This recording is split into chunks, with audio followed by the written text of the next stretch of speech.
Liberal Minister Dominic LeBlanc appeared before the Public Safety and National Security Committee, proving that the problem with the border is much worse than we thought, as well that the Liberals have no idea how to even begin to fix it. Welcome to the Canadian Shield. My name is Sterling. I'm your host.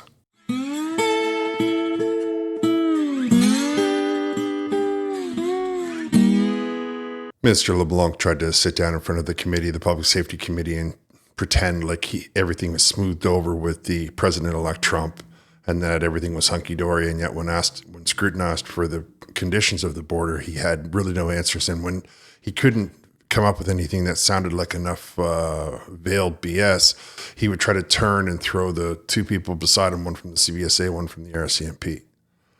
Fortunately for him, he came up against MP Dancho, who is quite formidable in these situations and in these scenarios. And like Trump is addressing what's happening in between the ports of entry right now. You're nodding, so I would say you would agree? You nodded when I said that. No, of course that's a priority, but it's also a priority at the ports of entry. I see these as equal priorities. We take the operational advice of the RCMP and CSIS in terms of where the particular threat is. Thank you. It is a priority, though, between the ports of entry, and we're not getting clear commitments from you for the redeployment of RCMP resources or increased boots on the ground. In fact, to Ms. Michaud, when she said that we don't have enough CBSA agents, you said that you didn't agree with her in that regard. So is your opinion that we do, in fact, have enough CBSA agents? So from that, I can defer that there won't be an increase in CBSA agent boots on the ground. And certainly, as you know, our leader, Pierre Poilievre, is committed to working with provincial law enforcement as well to redeputize some of those individuals to secure the in between the ports of entry at the border and to expand the CBSA mandate to work between the ports as well. Well, it turns out that the second largest country in the world only allows its border patrol agents to stay inside of the customs and duty region and leaves the rest of it to the RCMP, who are a police force. And I just think that the organization named the Border Security Agency should be entitled to maintain the entire border.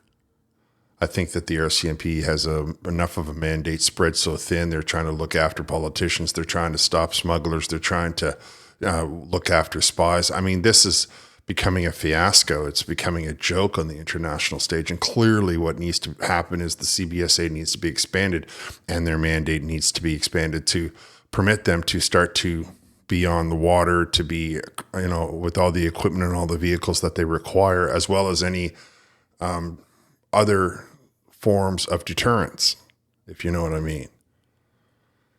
I mean, we wouldn't expect the RCMP to go about doing this without being fully prepared. And perhaps that's the issue. Perhaps they didn't want to give them that kind of money, that kind of equipment. I mean, when our military has no equipment, it doesn't surprise me. And I think that just compounds the situation that the Liberals and the far left have brought us to. Because they sit in this committee and they talk about how they care about the border with Canada, but we all heard them sing the same song for 8 straight years. How borders don't matter and we all got to, welcome one another and all of those kinds of things. Seems that they've tried to change their tune. It's a bit strange coming from an organization who have said the same thing for 8 straight years and all of a sudden or 9 straight years and then all of a sudden they're pretending like all of these things that they said for 9 straight years didn't matter to them are important. So again, we are committed to increasing those boots on the ground, but I'm not hearing that commitment from you, and particularly in your response to Ms. Michaud. So there is no commitment to increase boots on the ground at this time. It's certainly not before January 20th, from what you've said. Yeah, again, just because you repeat it 4 or 5 times, Ms. Dancho, doesn't make it true. I also said to Madame Michaud that we were absolutely committed to increasing the personnel of the CBSA and the RCMP. We have made considerable steps in that regard to reverse the cuts that your previous Conservative government had made, but we also recognize we can do more, and we'll do more as quickly as we can. I think one of the things that makes MP Dancho so dangerous is her ability to deliver these scathing reports and these searing questions without ever raising her voice or becoming what you and I might recognize as visibly aggressive. In the case of MP LeBlanc, where he starts to go 3 or 4 times, repeat it, and starts to lose his mind, and then tries to blame everything on the Conservatives. Like, I don't understand why these guys think 10 years ago they're somehow going to have an impact on today's day and age. They will always tell you that everything is new. So if everything is new, then why are they not rising to the occasion? That's really what they need to be, what you and I as Canadians need to be examining. We need to understand that even though all of these situations arose, the Liberals only seem to be able to be good at one thing, and that's embezzling money, Canadian tax dollars. They don't seem to be good at anything else.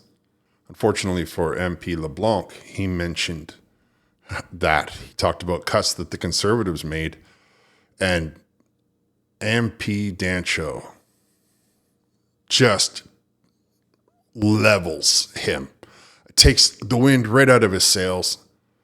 It is excellent to watch. And it's also eye-opening to the actual facts and data and the truth of the situation, which I know is hard for the far left to swallow. All the more reason for us to watch it and learn. Thank you, Minister. I'm glad that you brought the cuts up, because I was reviewing all the annual reports back to the Martin years, if you'd believe it. And it would seem that just based on the annual report data itself, that in fact during the Harper years of 10 years, there was an increase of 1,700 positions at the CBSA during his 10-year mandate, and $500 million of an increased investments to the CBSA at that point. And in fact, based on the annual report data, in the last year, we ensured that there were 336 additional frontline workers. We were looking at that same time, as you know, to balance the books. Harper eliminated the deficit at that time, and we had a 26% decrease in violent crime, contrasting that with your government's record, Minister, of course, a 50% increase in violent crime and the largest debt accumulation in history. Actually, all governments combined before you don't match the debt that your government has accrued. So it is interesting. And in fact, in the first 2 years of the mandate of your government at CBSA, you cut 237 frontline border boots on the ground positions and another 450 in 2020 to 2021. And in fact, you reduced in 2017 the jobs at CBSA back to 2008 levels. So it is interesting that given the balancing of the budget, reducing of crime under Harper government, we're seeing just quite the opposite from yours. And I'll certainly defend the Harper record 7 days a week in that regard. And I do appreciate that you feel confident that you're bringing forward a plan. We haven't heard any commitment on the numbers. And of course, you weren't invited to Mar-a-Lago because you were doing a good job on the border. In fact, quite the opposite, correct? So we are having serious issues at the border, and we're not getting a sense from you that you're ensuring redeployment of RCMP immediately to secure the border, or that you're increasing agents on the ground at CBSA or working with CBSA to expand their mandate. So again, not clear what your plan is. You've talked about technology, fair enough, we agree in that regard, but you've provided no concrete commitments. And so really for the Americans, they're not seeing anything coming before January 20th to this point. And I find that concerning given we're staring down the barrel of a 25% tariff economic recession by January 20th. So again, I may be obsessed with talking about numbers and boots on the ground, but you have made no commitment on that. And that is the issue that the Americans are threatening us with. So I'll just ask you again, boots on the ground increase from RCMP to CBSA in between ports of entry, yes or no? I mean, she even does it with a smile. He must have been just like, can you imagine how's he going to respond to all of that? She's got the stats right in front of her. So now it turns out that it was the Liberals that cut 400 jobs. The year they got into power, the 2016, they cut 247 frontline jobs and 400 other jobs. We all know the Liberals want to defund the police. Now, the issue here is a problem for the Liberals. It's a big issue because they talk about giving the mandate to the CBSA to look after the country between the borders, between the border stations, right? Between the crossings, the ports of entry, as they're called. So if you imagine in your mind the miles of water or the miles of woods that entails, we're not just going out there in their running shoes. They need equipment. They need vehicles. They need support stations. They need water. They need a place to warm their lunch. And this Liberal government can't even get bullets for the military. They can't even get Jeeps for the military. How are they going to get Jeeps for the CBSA?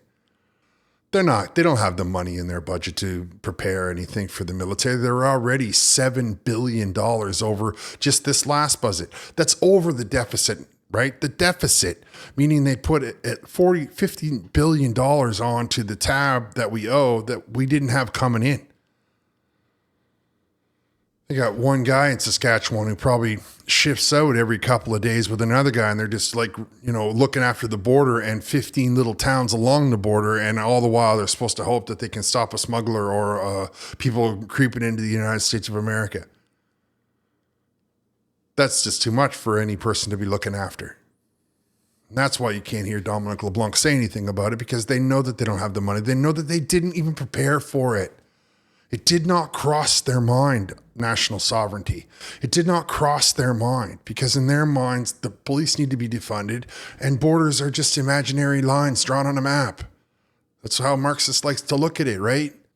Don't take my word for it, though. Let's watch the response from MP LeBlanc. Dancho, what is equally unclear is the infomercial you just did for social media. You talked about Mr. Harper eliminating his own deficit, having inherited a massive surplus from Ralph Goodale. You talked about increasing the CBSA numbers of staff. That's a good thing. The CBSA was born in 2003 after 9/11. So it's not surprising if Mr. Harper became Prime Minister in 2006 and 7 and 8. The CBSA was ramping up the good work that they're doing. So we certainly are glad that Mr. Harper in those early years did that. It's too bad at the end of his government he decided to cut it. And again, Ms. Dancho, you keep repeating that. I hope you get a good clip.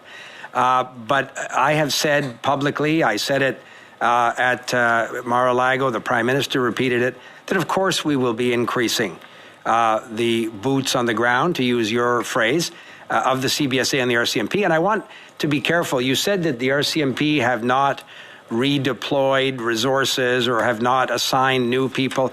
I have a lot of confidence in the decision that the Commissioner of the RCMP or the President of the CBSA will make on reassigning the appropriate police or law enforcement presence based on the threat that exists. And I've been assured by the Commissioner and the President that they absolutely are operationally ready to meet a potential threat. But the good news is we're going to work with them to ensure they have even more human resources. So there's the specific answer to your question. The answer was yes.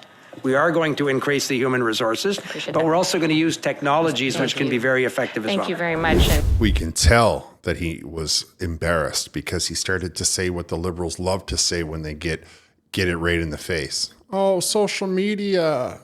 Right? They try to make it seem like in their minds, that's diminishing, you see, because the clip will get picked up on social media and people will be happy about it.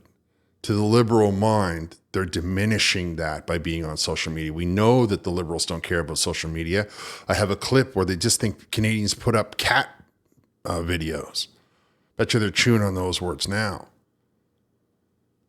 And Dominic LeBlanc, MP LeBlanc, he had no answer to her question. He just kind of repeated something that he already said about, near the end, he said, yes, we're going to do human resources, which is a very vague.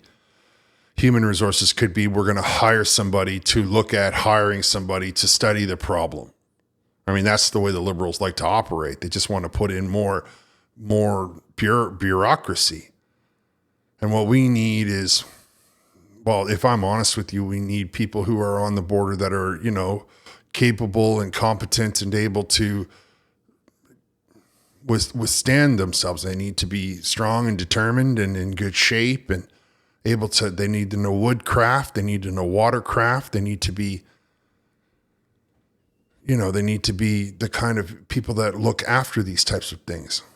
We're not talking about, hiring another bureaucrat and tucking them away in Ottawa where they hand in a report and take big fat paychecks while they don't give anything to the people on the front lines. I think that there's enough bureaucracy in this country that we could have just already incorporated into the management of the current management of the CBSA.